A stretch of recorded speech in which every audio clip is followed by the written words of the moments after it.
தமிழகத்தினுடைய எதிர்காலம் உதயநிதி ஸ்டாலின் என்று சொல்லி இருக்கிறார் நம்முடைய முதலமைச்சர் திரு மு க ஸ்டாலின் அவர்கள், திமுகவினுடைய தலைவர். அதாவது தமிழகத்தினுடைய எதிர்காலம் இருட்டாக இருக்க போகிறது என்று சொல்கிறாரா, அல்லது தமிழகம் முன்னேறிவிடக் கூடாது என்று சொல்கிறாரா, அல்லது உங்களுடைய தலையெழுத்து தமிழகம் இப்படித்தான் இருக்க போகிறது என்று கோடிட்டு காட்டுகிறாரா என்று எனக்கு புரியவில்லை.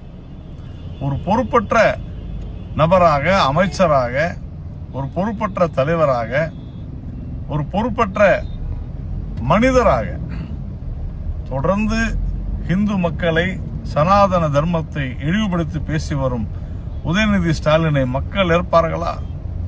இது குடும்ப அரசியல் என்று சொல்கிறார்கள். இல்லை இல்லை, இது குடும்பத்திற்குள்ளே இருக்கக்கூடிய ஒரு அரசியல். திருமதி கனிமொழி அவர்களை எப்படியாவது தடுத்துவிட வேண்டும், திமுகவினுடைய தலைமைக்கு அவர் வந்துவிடக் கூடாது என்பதற்காக தன்னுடைய மகனை முன்னிறுத்தி, இது குடும்ப அரசியலை தாண்டி குடும்பத்திற்குள்ளே இருக்கிற அரசியலாகத்தான் நான் பார்க்கிறேன். திரு மு க ஸ்டாலின் அவர்களே, மக்கள் உதயநிதி ஸ்டாலினை என்றைக்குமே இருக்க மாட்டார்கள்.